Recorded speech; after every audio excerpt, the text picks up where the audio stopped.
Graça e paz vos sejam multiplicados pelo conhecimento de Deus e pelo conhecimento de nosso Senhor Jesus Cristo. Falar de fruto do Espírito é muito interessante e muito desafiador. Porque quando nós percebemos o fruto do Espírito, nós podemos ter a tentação de que tudo que aconteça na nossa vida de bom passe a ser resultado da varinha mágica de Deus. Então, já não sou eu quem produzo mais nada, mas o Espírito Santo que Deus me deu, que habita em mim, passa a produzir algumas coisas até alheio à minha vontade. Não é verdade. Quando a gente olha a existência humana ela é relativa em todas as construções. A perspectiva com que eu vejo a vida, as construções das minhas emoções e dos meus traumas e as minhas possibilidades. Como é que eu vejo o desafio? O desafio para mim, ele é uma oportunidade de crescimento ou ele é uma declaração de derrota? Isso sou eu. E aí algumas pessoas elas veem a vida religiosa como que se alguém que entendeu Jesus e que agora tem uma religião cristã, ele só é legítimo se ele virou anjo. Se ele continua tendo ainda alguns trejeitos, algumas coisas humanas, ele não é tão bom assim, e nós não poderíamos dizer que ele seja uma pessoa guiada pelo Espírito. Então a gente precisa desmontar essas coisas, porque a filosofia separa a vida humana em vida real e vida ideal. A vida real é a vida onde a maioria das pessoas tem horários, a maioria das pessoas tem obrigações, a maioria das pessoas tem responsabilidades. E a vida ideal? A vida ideal é uma rede à beira-mar, muita água de coco e nada para fazer. Não funciona. E não é assim, e nós sabemos que não é assim. Qual que é a vida ideal do cristão? A vida ideal do cristão é que ele virasse anjo. Ele não é assim. Então, o que é verdadeiro no cristianismo? Verdadeiro no cristianismo é quando eu consigo, desafiado pelas minhas emoções e pelos meus sentimentos, eu consigo sufocá-los quando eles não são bons. Então, Paulo, no término da fala dele sobre Espírito Santo, o fruto do Espírito é Gálatas 6, 22. Quando ele chega no Gálatas 6, 25, ele vai dizer assim: se vivemos no Espírito, andemos também no Espírito. Isso é vida cristã. Se vivemos no Espírito, andemos também no Espírito. Dinâmica, condução, indo. E aí você vai ouvir Jesus dizendo assim: indo por todo mundo, fazei discípulos. Você ouviu esse texto até hoje escrito assim: ide. Eu estou cumprindo o ide de Deus, mas não é o ide imperativo. É o gerúndio, indo. Então, indo como? Sendo. Andando na padaria, na farmácia, na escola, no trabalho, na família. Indo. Fazei discípulos. Isso é vida cristã. Ah, mas as pessoas elas olham para mim e questionam que agora eu pareço ser bonzinho porque agora eu estou na igreja de crente. Não. Nem na igreja de crente, nem na igreja católica, nem no espiritismo, nem no budismo, nem Hare Krishna. Não. Não tem relação com uma imagem estereotipada de quem eu sou. Não tem a ver. Tem a ver com quem eu sou. E o Paulo, então, ele vai dizer, olha, uma das provas que você vive no Espírito é que você anda no Espírito. E aí vem a beleza de ser cristão. O que é a beleza de ser cristão? É você poder ser, então, aconselhado pelo Espírito Santo de Deus. Você está com os amigos e você pediu uma pizza. E depois de 40 minutos, a pizza chega e ela veio com a borda toda queimada.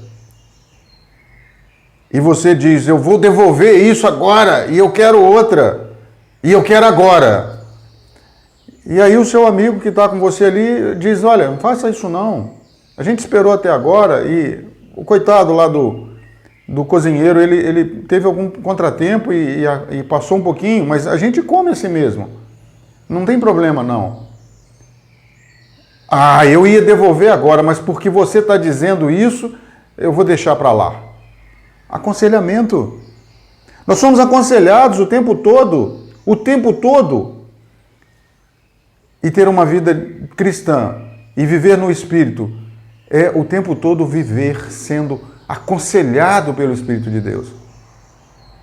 Quando você pega uma criança, ela tem 7 anos e a padaria é na mesma rua sua, são 250 metros da sua casa até na padaria, e você tem então a tentação de mandar a criança lá na padaria sozinho. Mas a padaria é do outro lado da rua. E aí então você vai ter o zelo de pegar a criança, atravessar ela a rua e diz a ela, olha, vai nesse passeio, presta atenção e vai e volta, não para em lugar nenhum.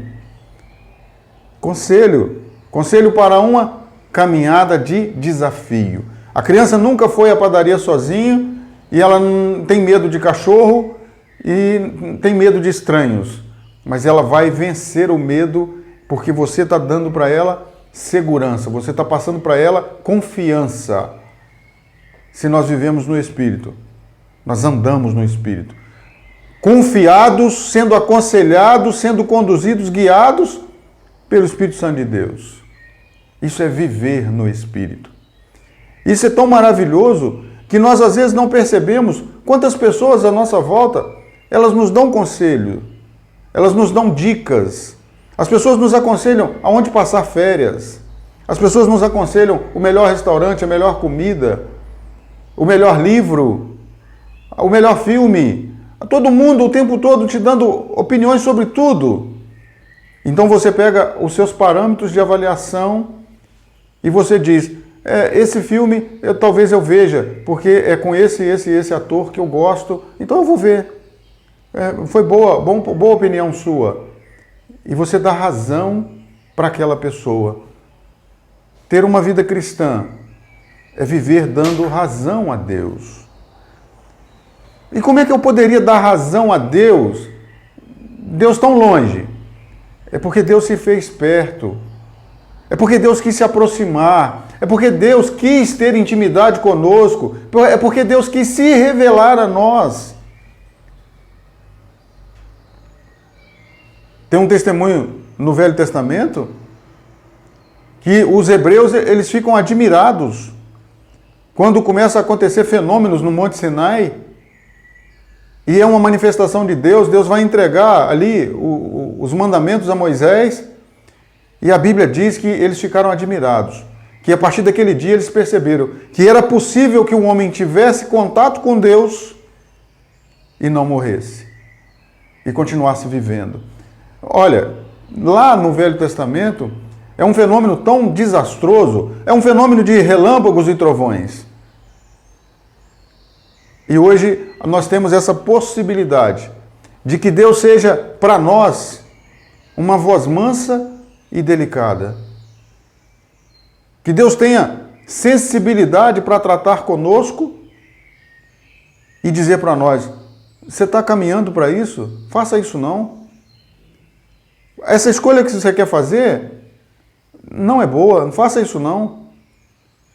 E eu então ter a oportunidade de usar a minha liberdade para dar razão a Deus. Isso é maravilhoso. Então quando nós vemos o fruto do Espírito e quando nós lemos Gálatas, nós compreendemos que o fruto do Espírito é a vida ideal. E a obra da carne é a vida real. Não, nós não vamos mais fazer essa separação. Nós vamos fundir e ter uma vida só. A partir do momento que nós temos essa vontade de ser de Deus, Deus vai possibilitar a nós que mesmo nós tendo ira, nós ficando irados com o trânsito, ficando irados com o nosso patrão, com o nosso gerente, com o nosso chefe, com o nosso vizinho, com todo mundo, nós sejamos pessoas amáveis.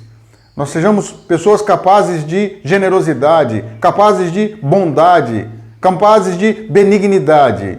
Não que eu seja naturalmente assim, mas é porque eu cedo ao aconselhamento de Deus e agora, quando alguém olha para mim, sabe que eu sou irritado, mas sabe que quando eu vou produzir um fruto, é fruto do Espírito.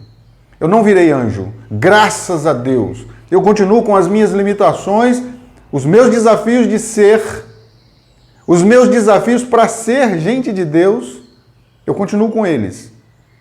Mas eu tenho a oportunidade de ser aconselhado pelo Espírito Santo de Deus. Vida ideal e vida real, elas não são duas vidas. Não são. A partir do momento que nós compreendemos cristianismo, nós temos uma vida só. E nós temos uma vida que agora caminha. Ela está em movimento. Ela não vai parar mais. Ela caminha no caminho que é Jesus. Jesus é o caminho. E a minha vida agora, ela tem um pavimento. Tem uma estrada preparada para mim em Jesus. E aí, todas as vezes que eu tenho oportunidade de demonstrar Jesus indo, eu tenho a possibilidade de fazer discípulos. Olha, a vida cristã, ela talvez não convença muitas pessoas. As pessoas, elas olhem para os cristãos e os cristãos tenham, então, uma aparência de derrotado. Os cristãos talvez não sejam tão empreendedores, talvez eles não sejam tão proativos, talvez eles sejam muito dóceis, muito calmos. Jesus tinha essa imagem também. Jesus era alguém que parecia um fracassado. Jesus era alguém que parecia um derrotado. Jesus era alguém que foi desafiado a ordenar anjos para que o tirassem da cruz. E ele não vai ceder. Ele vai tomar bofetadas no rosto e alguém vai dizer para ele: Jesus, quem foi que te bateu? Profetiza aí. Jesus vai ouvir pessoas ali ao pé da cruz dizendo: ele salvou os outros e não pode salvar a si mesmo? Que Jesus é esse? Que Salvador é esse? Salvou os outros? Alguém vai dizer assim: ele confiou em Deus? Quando ele andou aqui entre nós dizendo que se o templo fosse derrubado, ele o reedificaria em 3 dias? É isso que é a confiança dele em Deus? E ele confiou em Deus? Então que Deus o livre agora. E Jesus ia ouvindo isso e caminhando, indo. Jesus tinha um pavimento preparado por Deus.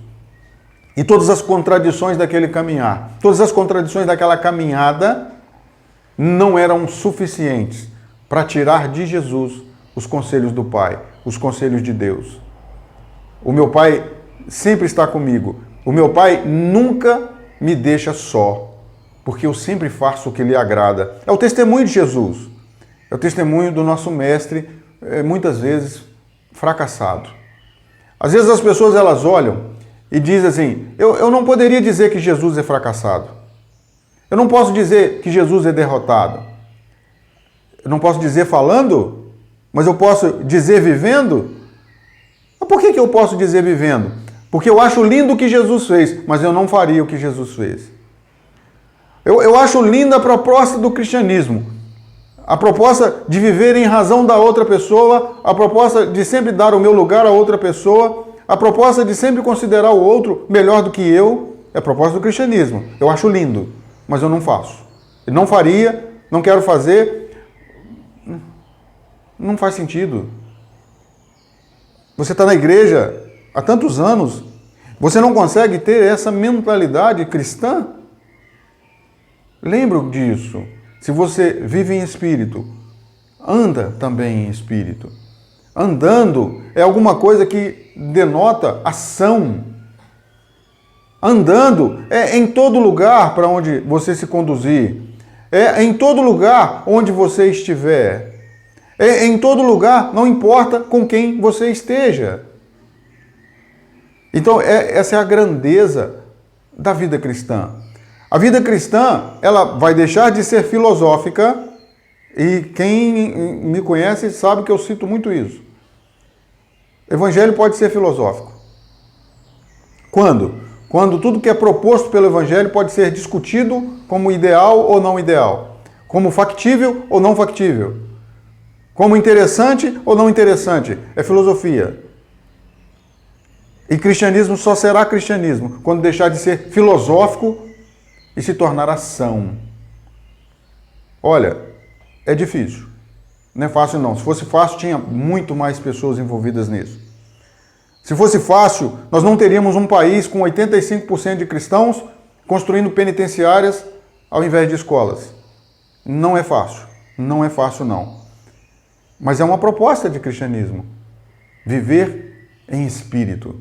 Viver sendo aconselhado pelo Espírito de Deus, produzindo todos aqueles frutos que nós vimos nos últimos dias.